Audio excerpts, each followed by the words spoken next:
বিশ্বের অনেক দেশে বিভিন্ন সময় জাতীয় সংগীত পরিবর্তন করা হয়েছে। এই পরিবর্তনের পেছনে লিঙ্গ বৈষম্য দূর করা, জাতীয় ভাবমূর্তি পরিবর্তন বা রাজনৈতিক বাস্তবতার প্রতিফলন সহ নানা কারণ থাকে। সাধারণত জাতির উন্নয়ন, লিঙ্গ সমতা প্রতিষ্ঠা কিংবা নতুন রাজনৈতিক পরিবেশে মানিয়ে নেওয়ার জন্য জাতীয় সংগীতে এমন পরিবর্তন আনা হয়। নানা কারণে কয়েকটি দেশ তাদের জাতীয় সংগীতে পরিবর্তন এনেছে। বিভিন্ন দেশের জাতীয় সংগীতে পরিবর্তনের কারণ এবং প্রেক্ষাপট বিশদভাবে তুলে ধরা হল। অস্ট্রেলিয়া 2021 সালের 1 জানুয়ারি থেকে তাদের জাতীয় সংগীতে পরিবর্তন আনে। প্রধানমন্ত্রী স্কট মরিসনের ঘোষণার পর এই পরিবর্তন কার্যকর হয়। পুরনো জাতীয় সংগীত দেশটিকে ইয়ং অ্যান্ড ফ্রি বা তরুণ ও স্বাধীন হিসেবে অভিহিত করা হতো। তবে নতুন পরিবর্তনের মাধ্যমে অস্ট্রেলিয়াকে তরুণ হিসেবে দেখানোর বদলে তারা আদিবাসীদের দীর্ঘ ইতিহাস ও ঐতিহ্যের প্রতিফলন ঘটানোর চেষ্টা করা হয়। আদিবাসী জনগোষ্ঠীর অবদান এবং তাদের দীর্ঘস্থায়ী সাংস্কৃতিক ঐতিহ্যকে স্বীকৃতি দিতে এই পরিবর্তন করা হয়। জার্মানির সমতা বিষয়ক কমিশনার ক্রিস্টিন রোজেমরিং জাতীয় সংগীতে লিঙ্গ সমতা আনার জন্য একটি প্রস্তাব করেন।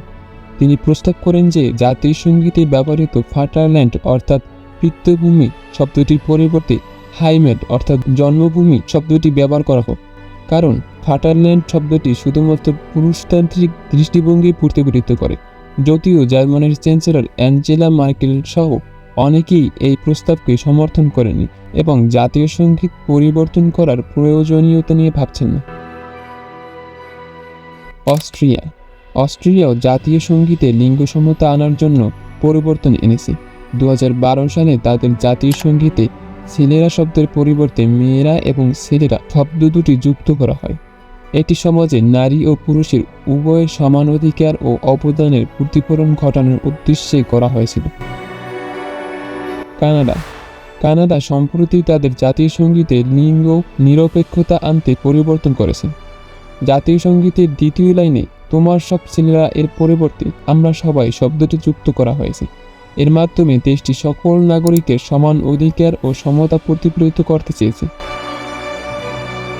নেপাল 2008 সালে নেপাল আনুষ্ঠানিকভাবে রাজতন্ত্র বিলুপ্ত করে এবং এর পরবর্তী বছর তারা নতুন একটি গানকে জাতীয় সংগীত হিসেবে গ্রহণ করে। নেপালের পূর্ববর্তী জাতীয় সংগীতটি 1965 সালে গৃহীত হয়েছিল এবং এতে রাজতন্ত্রের প্রশংসা করা হয়েছিল। তাই নেপাল তাদের নতুন রাজনৈতিক বাস্তবতার সঙ্গে সামঞ্জস্যপূর্ণ একটি নতুন জাতীয় সংগীত বেছে নেয়। আফগানিস্তানে জাতীয় সংগীতে বেশ কয়েকবার পরিবর্তন করা হয়েছে। তালেবান শাসনামলে দেশটিতে কোনো জাতীয় সংগীত ছিল না। 2002 সালে তালেবান শাসনের অবসানের পর পুরনো জাতীয় সংগীত পুনরায় চালু করা হয়। পরে 2006 সালে কারজাই সরকারের অধীনে নতুনভাবে জাতীয় সংগীত পরিবর্তন করা হয়। এটি করা হয়েছিল একটি নতুন সূচনা ও জাতীয় ঐক্যের প্রতীক হিসেবে।